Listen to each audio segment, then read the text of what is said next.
जय हिंद दोस्तों। आज हम हिस्ट्री के बहुत ही इंपॉर्टेंट चैप्टर मगध का उत्कर्ष जिसके बारे में हम लोग पढ़ेंगे। राइट, मगध से बहुत सारे क्वेश्चंस बनते हैं जिसको हम लोग क्रम से समझने की कोशिश करेंगे ताकि अधिक से अधिक मार्क्स ऑब्टेन कर पाए आप और आपकी एक समझ भी विकसित हो पाए। राइट, तो इस मुद्दे पर समझते हैं कि आखिरकार मगध जो कि 16 महाजनपदों में एक सबसे शक्तिशाली महाजनपद के रूप में जाना गया, तो क्यों, आखिरकार उसकी वजह क्या थी? कोई भी महाजनपद आखिरकार सबसे महत्वपूर्ण क्यों हुआ, उसके पीछे कुछ वजह रही होगी। इसकी कुछ भौगोलिक स्थिति को समझते हैं पहले। इसकी मूलतः स्थिति क्या थी, मैंने लिखने की कोशिश की है यहाँ पे कि इसकी मूलतः स्थिति आखिरकार मगध है अवस्थित कहाँ, इसको समझने की कोशिश करेंगे। तो यह कहाँ स्थित है? दक्षिण बिहार में। याद कीजिएगा ना, बिहार दो भागों में बट चुकी है। 2000 ईस्वी में बिहार को दो भागों में बांट दिया गया, उत्तरी बिहार और दक्षिणी बिहार। राइट है ना, तो इस तरह से आप समझिए यहाँ पर दक्षिणी बिहार के क्षेत्र में यह स्थित है। यह क्या है? यहाँ पर दक्षिणी बिहार के क्षेत्र में स्थित यह मगध जो है वह दक्षिण बिहार में स्थित है। चलिए, अब आधुनिक जो अभी वर्तमान में पटना है और जो गया, पटना और गया जिला इसमें शामिल है। वर्तमान में पटना और गया इसी मगध का हिस्सा जो समझते हैं हम लोग उसको। ठीक है, इसकी राजधानी गिरिब्रज, जिसको हम राजगृह के नाम से जानते हैं, वह पहले 5 पहाड़ियों से घिरी हुई। याद कीजिए, 5 पहाड़ियों से गिरिब्रज की राजधानी गिरिब्रज, जो कि बाद में राजगृह बनी।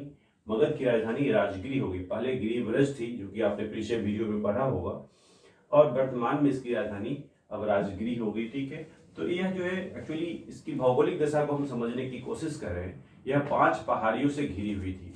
इसका मतलब सुरक्षा के पॉइंट ऑफ व्यू से अगर देखा जाए तो चारों तरफ से एनिमी पहाड़ी हो तो उसमें थोड़ा सा बाहरी आक्रमण से डर कम होता है। राइट, और पहले साम्राज्य विस्तार में एक दूसरे पर हमला करना, उसके साम्राज्य को जीत लेना और अपने में मिला लेना, ये एक बहुत अच्छा माध्यम, सुगम माध्यम था अपने साम्राज्य के विस्तार के लिए।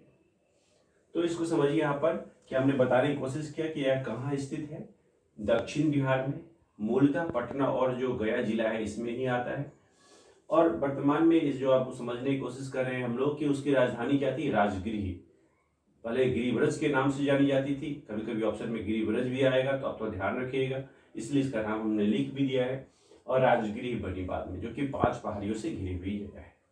चलिए, अब बृहद्रथ का नाम आपने सुना था, कल के वीडियो में मैंने बताया। बृहद्रथ और जरासंध, बृहद्रथ और जरासंध जो 2 प्रतिष्ठित राजा थे यहाँ पे। और प्रतिष्ठित कौन होते हैं? जिनके द्वारा अच्छे अच्छे काम किए जाते हैं, उनके साम्राज्य का एक्सपेंशन होता है, उनको एक अलग प्रतिष्ठा मिलती है। उसमें 2 नाम आता है, बृहद्रथ और जरासंध। अब इसको एक बात और समझना है कि इसका एक्सपेंशन कहाँ से कहाँ हुआ। मगध का एक्सपेंशन अगर आपने मैप में तो देखा ही होगा, ऊपर वाला हिस्सा नॉर्थ होता है, नीचे वाला साउथ, राइट वाला ईस्ट और इधर वाला वेस्ट। तो इस तरह से हमने देखने की कोशिश किया कि गंगा, उत्तर में गंगा, दक्षिण में विंध्य पर्वत, यानी यहाँ से यहाँ तक एक इसकी वर्टिकल अगर एक्सपेंशन देखें तो मगध का जो एक्सपेंशन, उत्तर में गंगा नदी और नीचे में विंध्य पर्वत तक, दक्षिण दिशा में विंध्य तक इसका एक्सपेंशन था। और चंपा, राइट में चंपानी, पूर्व में चंपा और दक्षिण में पश्चिम में सोन नदी तक इसका एक्सपेंशन था। यानी यह कुल मिलाकर एक तरह से चौहद्दी हो गया, जिसको समझिए आप कि मगध का एक्सपेंशन इन जगह पे था। तो उत्तर में गंगा, दक्षिण में विंध्य पर्वत, पूरब में चंपा और पश्चिम में सोन नदी। आप याद रखिएगा, यानी चंपा से सोन, गंगा से विंध्य पर्वत, इतना बड़ा इलाका जो है वो मगध के हिस्से में आता है। अब इस पर अलग अलग वंशों का शासन हुआ है। अलग अलग वंशों का शासन हुआ है, इससे पहले आप समझिए कि अलग अलग वंश के शासन हुए तो उसमें कौन कौन नाम आएंगे, वह नाम। इसको समझने से पहले एक बात और समझ लीजिए कि मगध आखिरकार इन महाजनपदों में श्रेष्ठ क्यों, यानी सबसे अधिक उन्नत विस्तार करने वाला कैसे बना। इसको समझने के लिए हमें कुछ पॉइंट हमने लिख रखे हैं, जिसको आप समझेंगे तो आप समझ में आएगा सचमुच आखिरकार ये सारी वजह हो तो वह क्यों न विकसित हो। देखिए उसमें क्या था, पहला पॉइंट, मगध का उत्कर्ष हम पढ़ रहे थे। मगध सबसे अधिक डेवलप हुआ, क्यों हुआ? क्योंकि वहां पर विस्तृत उपजाऊ मैदान था। विस्तृत उपजाऊ मैदान का मतलब क्या हुआ? एक बहुत बड़ा भूभाग जो कि जलोढ़ मिट्टी का एक संकलित क्षेत्र हो। जलोढ़ मिट्टी आपने सुना होगा, जलोढ़ मिट्टी जिसको उपजाऊपन के लिए हम लोग जानते हैं। तो यह विस्तृत उपजाऊ मैदान था। यहाँ का जो मैदान था बहुत ही उपजाऊ था। इससे क्या होता था कि कृषि में उन्नत पैदावार भी होती थी और इतनी अधिक पैदावार होती थी जितनी हमें आवश्यकता है उसको हम ले लेते थे। उसके बाद जो अधिशेष यानी जो फालतू बचता था उसको हम लोग मार्केट में बेच देते थे, जिससे क्या मिलता था? पैसे। तो एक तरह से कहीं न कहीं हुआ एक जीवन जीने के लिए एक बहुत बड़ा माध्यम बनता चला गया, जो कि हम कृषि को उसके रूप में हम जानते हैं। इसी को लिखा मैंने कृषि में भी एक बृहद पैमाने पर विस्तार देखने को मिला था, क्योंकि वहाँ पर जलोढ़ मिट्टी का एक बहुत बड़ा भंडार था और वहाँ पर उपजाऊ मिट्टी भी थी। तो वहाँ पर अधिक पैदावार होने के कारण वहाँ का विकास होना एक सुनिश्चित सा हो गया था। लोहे की खोज, यह एक और इम्पोर्टेंट फैक्टर है कि वहाँ पर लोहे की खोज हुआ। जो लोहे की खोज हुआ तो उससे औजार बनाना, यानी लोगों को वे तमाम साधन उपलब्ध होने लगे जो उनको आवश्यकता की चीज महसूस हो रही थी। नवीन तकनीकों का प्रयोग, या नवीन तकनीक का प्रयोग क्या हुआ? उन्होंने नए नए टेक्नोलॉजी डेवलप करना शुरू कर दिया लोगों ने, ताकि अब आम जरूरत को पूरा किया जा सके और साथ में खास जरूरत को भी पूरा किया जा सके। ये सभी सुविधाएं अगर मिलने लगेगी तो उस जगह का विकास होना निश्चित है। तो एक वन क्षेत्र, अच्छा वन क्षेत्र की अगर बात करें, वहाँ पर एक जंगली लकड़ियाँ, जितनी भी आवश्यक टिम्बर्स जो होते हैं जो कीमती, तो वे सभी चीज़ें वहाँ पर आसानी से उपलब्ध होने लगी, जिसके कारण वहाँ के साम्राज्य के विस्तार में एक अचानक सहयोग सा मिलना शुरू हो गया, जिसके कारण वन क्षेत्र भी एक महत्वपूर्ण कारक बना वहाँ के विकास के लिए। अच्छा, एक और फैक्टर है इसमें हाथियों की उपलब्धता। पहले राजा महाराजा अपने साम्राज्य में विस्तार करने के लिए एक हाथी पर घुमा करते थे। हाथी, उनकी सेना में हाथियों का एक झुंड हुआ करता था, उस सेना के लिए हाथी रखा करते थे लोग। तो वह हाथी की आसानी से उपलब्धता भी एक बहुत बड़ा फैक्टर हुआ, जिसके कारण मगध का उत्कर्ष हुआ। खनिज संसाधनों की उपलब्धता, खनिज संसाधन भी आसानी से उपलब्ध हुए, क्योंकि वह क्षेत्र ही ऐसा था जहाँ पर खनिज की उपलब्धता वहाँ पर प्रचुर मात्रा में थी, यानी खनिज का भंडारण। तो इस तरह से यह भी एक कारण बना। व्यापार की अनुकूल दशा, यह भी एक महत्वपूर्ण कारक है। व्यापार, वहाँ पर वाणिज्य और व्यापार भी बहुत ही उन्नत किस्म से हो रही थी। इसका मतलब वहाँ पर व्यापारिक दशा जो थी वो बहुत ही डेवलप, अनुकूल तो थी, फेवरेबल तो थी ही, साथ में और जो हमारी जरूरतें थी उनके अनुरूप वो बढ़ती चली गई। और सबसे लास्ट वन बट इम्पोर्टेंट है प्राकृतिक सुरक्षा, जिसके बारे में बताया था कि यह क्या था, 5 पहाड़ियों से घिरा हुआ था। जिस तरह से आपने भारत में देखा होगा, 3 तरफ से वाटर बॉडीज हैं, एक तरफ से हिमालय है, तो चारों तरफ से सुरक्षित है। जितनी भी हमलाएं हुई है भारत में सब नॉर्थ और वेस्ट वाले पार्ट से हुई, गांधार वाले इलाके से, राइट है ना। तो इसी तरह से प्राकृतिक सुरक्षा भी एक बहुत बड़ा फैक्टर है। तो कुल मिला के आप समझ गए होंगे, विस्तृत उपजाऊ मैदान, कृषि के कारण, लोहे के कारण, लोहे की खोज होने के कारण, नवीन तकनीक का प्रयोग होने के कारण, वन क्षेत्र के कारण, हाथियों की उपलब्धता के कारण, खनिज संसाधनों की उपलब्धता या प्रचुरता के कारण, व्यापार की अनुकूल दशा के कारण और प्राकृतिक रूप से सुरक्षित जगह होने के कारण, ये तमाम कारण मिल करके इस मगध को उत्कर्ष, मगध का बहुत बड़ा डेवलपमेंट होने का एक वजह बन गया। तो कुल मिलाकर आप इसको हम अगर डिस्क्रिप्टिव पेपर की अगर बात करें, जो लोग मेंस पेपर दे रहे होंगे उनके लिए भी क्वेश्चन बन सकता है। क्योंकि हम लोग फिलहाल इन तमाम बिंदुओं को समझे कि आखिरकार मगध का उत्कर्ष हुआ किस कारण से था। इन निम्नलिखित कारणों से ये सारे उत्कर्ष मगध के हुए थे, यानी मगध का विकास हुआ था और मगध उस शक्तिशाली महाजनपदों में एक बन पाया था। चलिए, अब इसमें किन किन वंशों का शासन होता है, पहले वंश को समझ ली। हर्यक वंश, फिर शिशुनाग वंश और नंद वंश। इस पर 3 वंशों का शासन हुआ, राइट है ना। आप याद रखेंगे, इसमें हर्यक वंश का शासन हुआ, पहले शिशुनाग वंश, उसके बाद नंद वंश। इनका क्रम याद रखिएगा पहले, कि क्रम भी पूछता है कभी कभी। और हर्यक वंश में कौन कौन महत्वपूर्ण शासक हुए इसको भी आप समझिए। हर्यक वंश में महत्वपूर्ण शासक हुए, पहला नाम आता है बिंबिसार। अब इसके बारे में हम एक एक करके समझने की कोशिश करेंगे बाद में, लेकिन पहले आप समझिए हर्यक वंश का महत्वपूर्ण शासक जो हुआ वो हुआ बिंबिसार। शिशुनाग वंश का महत्वपूर्ण हुआ शिशुनाग, और नंद वंश का महापद्मनंद। यह 3 नाम याद हो गया होगा आपको, हर्यक, शिशुनाग और नंद वंश।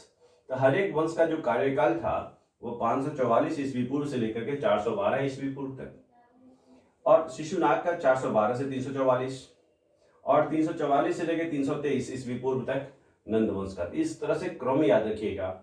और इसके जो महत्वपूर्ण शासक हुए वह बिंबिसार, शिशुनाग और महापद्मनंद। हम इन तीनों के बारे में विस्तार से पढ़ेंगे, क्योंकि पेपर में इनसे बहुत सारे क्वेश्चंस बनते हैं। और इनका बेटा ही था अजातशत्रु, उसका बेटा था उदयीन। अच्छा, एक बात और बता दूं, इस वंश को हम पितृहंता वंश के नाम से भी जानते हैं, क्योंकि पिता की हत्या करके ही लोग गद्दी पर बैठे हैं, इसलिए इस वंश को पितृहंता वंश के नाम से भी हम लोग जानते हैं। चलिए, इसके बारे में हम चर्चा करते हैं कुछ आगे। बिंबिसार कुल मिलाकर के 52 वर्षों तक शासन किया, 52 ईयर्स, बहुत ज़्यादा होता है, कम नहीं होता है।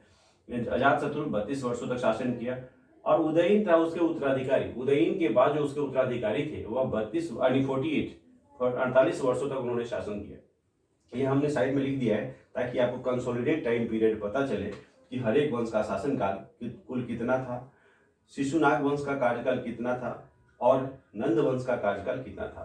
तो आप समझ गए होंगे कि सबसे मैक्सिमम जो एक्सपेंशन हुआ है वह हर एक वंश में हुआ है, हर एक वंश में। उसके बाद शिशुनाग, उसके बाद नंद वंश। चलिए इससे कुछ इंपॉर्टेंट पॉइंट है, इसको हम समझें आगे।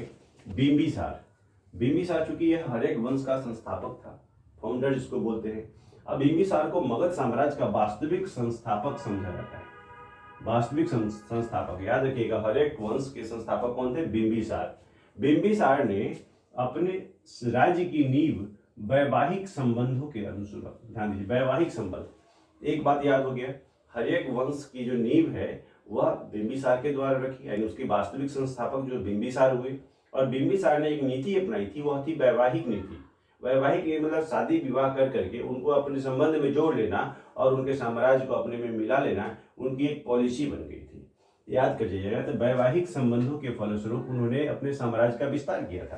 किसने? बिंबिसार ने। कभी कभी प्रश्न आता है कि बिंबिसार ने साम्राज्य को विजित करने के लिए कौन से माध्यम अपनाए थे? तो वह वैवाहिक संबंध करके उन्होंने अपने साम्राज्य का एक्सपेंशन किया था। उन्होंने अपने ही पहली पत्नी, दूसरी पत्नी और तीसरी पत्नी, आप समझ रहे होंगे कितनी पत्नी। पहले पॉलीगेमी व्यवस्था थी, यानी persons having more than one wife, आपने सुना हुआ, एक से अधिक पत्नी रखने की प्रथा थी। चलिए, उन्होंने वैवाहिक संबंध स्थापित किए। पहली शादी उन्होंने महाकोसला देवी से की, जो कि कौशल राजपुत्री थी, प्रसेनजीत की बहन भी थी। यह चीज हम साइड में लिख दिया है कारण ताकि आपको उसका कोरिलेशन मिलता रहे। प्रथम पत्नी महाकोसला देवी, द्वितीय पत्नी राजकुमारी चेलना, जो कि लिच्छवी की राजकुमारी थी, वैशाली की लिच्छवी जो है सो, और जिनसे अजातशत्रु जन्म लिए थे, दूसरी पत्नी। और तीसरी पत्नी क्षेमा, जो कि मद्र कुल की, पंजाब से संबंधित थी, वो पंजाब की राजकुमारी थी, यानी क्षेमा। दूसरी पत्नी राजकुमारी चलना, जो लिच्छवी की थी। और प्रथम जो थी महाकोसला, जो कौशल राजपूती थी, यानी कौशल, लिच्छवी और पंजाब, इन क्षेत्रों को उन्होंने अपने में मिला लिया। आप समझ सकते हैं कि कौशल जो है यहाँ पर जीत गए एक बार, उन्होंने ऐसा किया होगा कि अपने साम्राज्य का एक्सपेंशन बहुत विस्तृत रूप से किया। तो इस तरह से शादी करके उन्होंने अपने साम्राज्य का विस्तार किया। यह एक अच्छा माध्यम उन्होंने चुना था, जिसके अनुसार उनके साम्राज्य का बहुत ही विस्तार हुआ। बिंबिसार ने अवंती शासक चंद्रप्रदोत, यह याद रख लेना है कि चंद्रप्रदोत कौन थे? तो अवंती के शासक थे।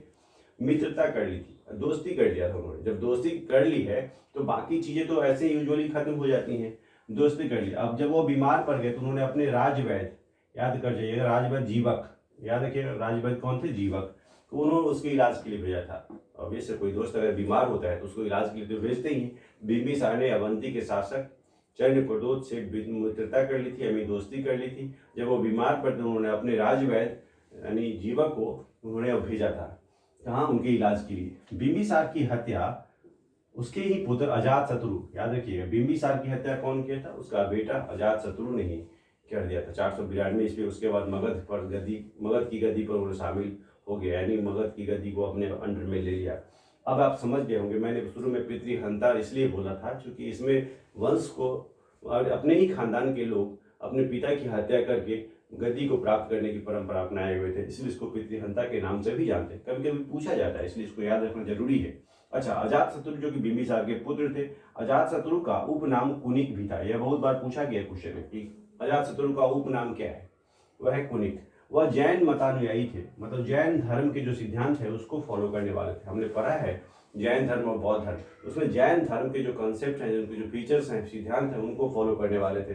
अजातशत्रु का उपनाम कुनिक था, जो कि जैन मतानुयायी थे।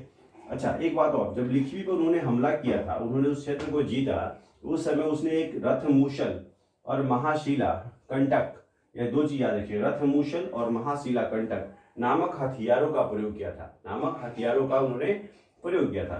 अजातशत्रु ने राजगिरी में, ध्यान दीजिए, अजातशत्रु के समय में ही, अजातशत्रु याद कर जाइए आप, ये बौद्ध संगीति हुई थी। अजातशत्रु के समय में ही राजगिरी की सप्तपर्णी गुफा में प्रथम बौद्ध संगीति हुई थी। याद कर जाइए, प्रथम बौद्ध संगीति अजातशत्रु के समय में हुई थी, हमने पढ़ा है पीछे। वह कहाँ, राजगृह की सप्तपर्णी गुफा में, राजगृह की सप्तपर्णी गुफा में ही अजात शत्रु के समय प्रथम बौद्ध संगीति हुई थी। इससे 4-5 क्वेश्चन हम बना लेंगे कि अजात शत्रु के समय में हुई थी। कहाँ है वह जगह, राजगृह में है। कहाँ हुआ था राजगृह में, तो सप्तपर्णी गुफा में हुआ था। क्या हुआ था, तो प्रथम बौद्ध संगीति हुई थी। इस तरह से प्रथम बौद्ध संगीति अजात शत्रु के समय में राजगृह के सप्तपर्णी गुफा में हुआ था। आप इसको याद कर जाइए। अजात शत्रु भी अपने ही पुत्र उदयीन, याद रखिएगा, अब बिंबिसार को अजातशत्रु मारे थे, अजातशत्रु उनका ही बेटा उदयीन मार डाल देता है और अपने गद्दी पर अपने आप को स्थापित करता है। अब अगला नाम आता है उदयीन का। उदयीन याद कर जाइए, उदयीन का संबंध जो है वह पटना से ही है। एक्चुअली याद रख लेना कि गंगा एवं सोन नदी, गंगा एवं सोन नदी के संगम तक, जो नदी जिन जगह पर मिलती है उसको हम संगम के नाम से जानते हैं। गंगा और सोन नदी के संगम तट पर पाटलिपुत्र, जिसको हम कुसुमपुरा के नाम से जानते हैं, याद करिए, कभी कभी पूछा भी जा सकता है कि इसका नाम अभी प्राचीन नाम कुसुमपुरा था, तो पाटलिपुत्र का ही पुराना नाम कुसुमपुरा था।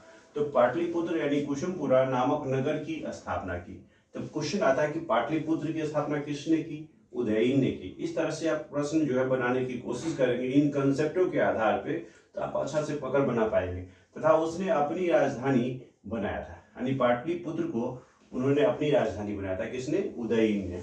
इस तरह से आपको रिलेट कीजिएगा। अच्छा, यह किस धर्म के सिद्धांत को पालन करने वाले थे, तो जैन धर्म के सिद्धांत को पालन करने वाले थे, इसीलिए इनको जैन मतानुयायी के नाम से हम लोग जानते हैं। यानी जैन के मत से वह सहमत थे, यानी जैन धर्म का जो सिद्धांत था उसको वो पालन करने के लिए तैयार थे, राइट है ना, हाँ पालन करते भी थे। अगला नाम आता है शिशुनाग वंश, याद रखिएगा, शिशुनाग वंश। अगला वंश याद रखिए, पहला था हर्यक वंश, अब हम लोग पढ़ रहे हैं शिशुनाग वंश।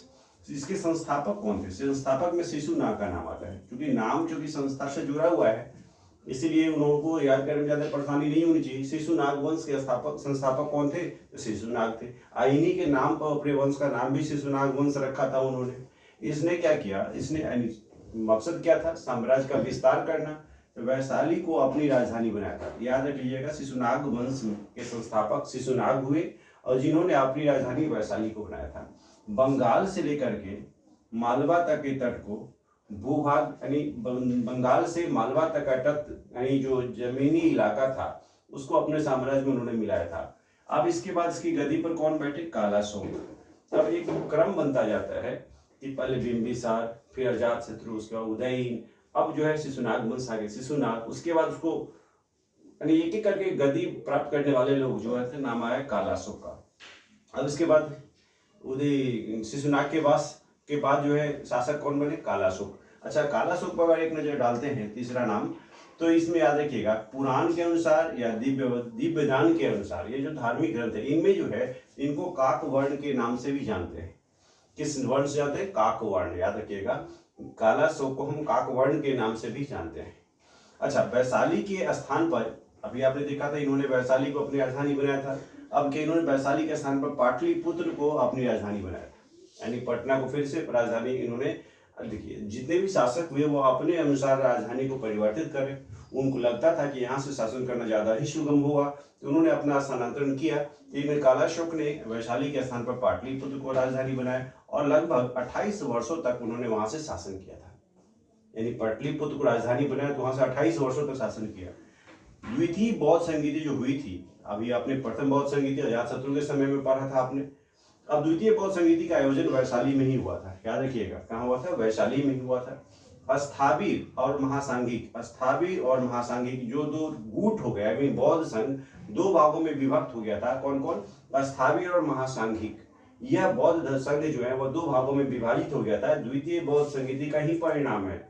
यह वैशाली में हुआ था, वह किसके शासनकाल में हुआ था, कालाशोक के शासनकाल में हुआ था। ये थोड़ा सा को रिलेट करके रखिएगा, कालाशोक के शासनकाल में, यानी इनको पहली बात पुराण और दिव्यदान के अनुसार काकवर्ण के नाम से जानते हैं। वैशाली के स्थान पर उन्होंने पाटलिपुत्र को राजधानी बनाई। अच्छा, द्वितीय बौद्ध संगीति का आयोजन वैशाली में हुआ था, जिसमें बौद्ध संघ दो भागों में विभाजित हो गया था, स्थावीर और महासांघिक। चलिए गुड। अच्छा, हर्षचरित के द्वारा जो बाणभट्ट, याद रखिएगा, हर्षचरित के अनुसार जिन्होंने बाणभट्ट की रचना की है, हर्षचरित के अनुसार, हर्षचरित की रचना बाणभट्ट ने की है, तो महापद्म नंद ने काकवर्ण यानी कालाशोक को चाकू गोद करके, यानी चाकू से उन्होंने हमला कर दिया पटना में, उसके राजधानी क्षेत्र में ही, यानी पाटलिपुत्र में कालाशोक की हत्या होती है चाकू गोद करके। और किसके द्वारा होती है? महापद्म नंद के द्वारा होती है। अब महापद्म नंद कौन थे? तो ये आप आगे बढ़ेंगे, नंद वंश के संस्थापक थे, हम आगे बताएंगे। तो महापद्म नंद ने चाकू से हमला करके कालाशोक को, काकवर्ण को पटना में ही, उसके राजधानी जहाँ से उन्होंने 28 वर्षों तक शासन किया, वहाँ पर उन्होंने उसकी हत्या कर दी। तो इस तरह से ऐतिहासिक घटनाएं जो है हमें कुछ और सिखाती भी है। चलिए, नंद वंश, अगला नाम आता है नंद वंश का। तो इस तरह से हम लोग हर्यक वंश समझ में आ गया, शिशुनाग वंश समझ में आ गया। और जो तीसरा और अंतिम वंश है, याद रखिएगा, नंद वंश है ना। संस्थापक कौन हुए? महापद्म नंद, जिन्होंने एक अद्भुत कारनामा दिखा, चाकू से उनके ही राजधानी में गोद करके हत्या कर दी थी। अच्छा, इनको अलग अलग नामों से जाना गया सर। अच्छा, एक बात और समझना है, इनके जाति, चूंकि जाति की चर्चा करना आजकल अच्छी बात नहीं होती, लेकिन थोड़ा सा समझना भी है कि यह शूद्र जाति से संबंधित है, ऐसा कि हमें जो कुछ स्रोत के अनुसार मिला है जानकारी, तो यह शूद्र जाति से थे। इन्होंने क्या, क्षत्रियों का बहुत बड़ा विरोधी, सर्व क्षत्रांतक यानी क्षत्रियों का नाश करने वाला, क्षत्रियों का नाश करने वाला इनको समझा जाता था। नंद वंश के संस्थापक महापद्म नंद हुए। महापद्म नंद जो है वह शूद्र जाति से संबंधित है और उनको सर्व क्षत्रांतक के रूप में जानते हैं, क्योंकि इसका मतलब ही होता है क्षत्रियों का नाश करने वाला। दूसरा नाम इसका भार्गव भी है, क्योंकि यह दूसरे परशुराम के अवतार के रूप में जाने गए।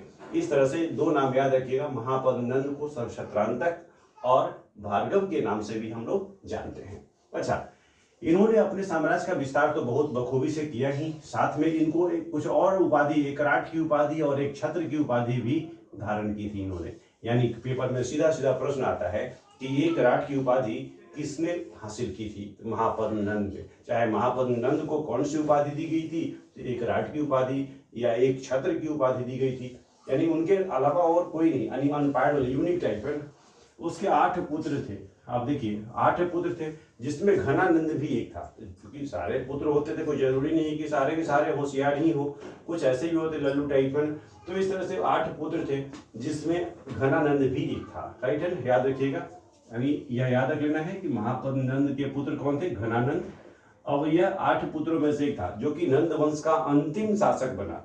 याद कर जाना है, नंद वंश का अंतिम शासक। क्वेश्चन पर आता है कि नंद वंश का अंतिम शासक कौन था? घनानंद। और यह कौन थे? महापद्म नंद का बेटा था। याद रखना है, घनानंद के बारे में, चूंकि अंतिम है तो उसके बारे में भी जानना है, जो पहला है उसके बारे में भी जानना है। और घनानंद यह सिकंदर का समकालीन था। यह भी बहुत महत्वपूर्ण प्रश्न बन जाता है कि यह किसके समकालीन थे? यह सिकंदर का समकालीन था। 326 ईस्वी पूर्व में, 326 ईस्वी पूर्व में सिकंदर पश्चिमोत्तर भारत पर आक्रमण किया था। मैंने अभी कुछ देर पहले बोला था, एक तरफ से हिमालय है, तीन तरफ से सागर है, तो यह जो इलाका है, यह नॉर्थ वेस्ट का इलाका, इन्हीं इलाकों से वह हमला विशेष हुआ करता था। तो यह सिकंदर ने 326 ईस्वी पूर्व, ये समय याद रखिए, सिकंदर ने कब हमला किया? 326 ईस्वी पूर्व में किया था। पश्चिमोत्तर भारत में कहाँ किया था? भारत के पश्चिम और उत्तर हिस्सा में, नॉर्थ वेस्ट इसलिए मैंने लिखा है, आक्रमण किया था। अच्छा, यूनानी लेखकों ने इसे अग्रमीज कहा है। अग्रमीज याद रखिएगा, अग्रज का मतलब जो आगे आगे चलने वाला, तो यह जो अग्रमीज के नाम से जाना गया। एक बात और महत्वपूर्ण है, घनानंद से लोग अनवाइड भी थे। उसका वजह यह भी था कि कर की अधिकता, कर टैक्स, और टैक्स तो आवश्यक था, क्योंकि अपनी जरूरत को पूरा करने के लिए रेवेन्यू तो चाहिए, राजस्व तो चाहिए। तो इसके लिए उन्होंने कर की अधिकता को बढ़ा दी, यानी कर अधिक इम्पोज कर दिया था, टैक्स इम्पोज कर दिया था, जिसके कारण जनता असंतुष्ट हो गई थी। जब जनता असंतुष्ट हो जाएगी तो आप समझ रहे हैं परिणाम कुछ गलत ही निकलता है। घनानंद के दरबार में चाणक्य, अच्छा आपको मैं तक्षशिला, जब मैं 16 महाजनपद की बात कर रहा था, उसमें तक्षशिला जो कि बहुत ही मुख्य शिक्षा का केंद्र था, उसकी बात में कर रहा हूँ कि उस तक्षशिला के आचार्य थे चाणक्य। वह घनानंद के दरबार में, पहले राजा महाराजा अपने दरबार में विद्वानों को बुलाया करते थे, उसको इज्जत दिया करते थे। उन्होंने क्या किया घनानंद ने कि चाणक्य को अपने दरबार में उनकी खूब घोर बेइज्जती की। वह तो बहुत ही तक्षशिला के आचार्य थे, यानी शिक्षित लोग थे, पढ़े लिखे आचार्य थे, एमए जो बोलते हैं आप लोग, और उन्हें अपमानित किया गया। अब आप समझ लीजिए, दरबार में बुला करके एक शिक्षा के केंद्र के आचार्य को आप बेइज्जती करेंगे तो परिणाम तो गलत होगा ही। अब क्या हुआ, 322 ईस्वी पूर्व में चंद्रगुप्त मौर्य ने अपने गुरु चाणक्य को उन्होंने गुरु माना था।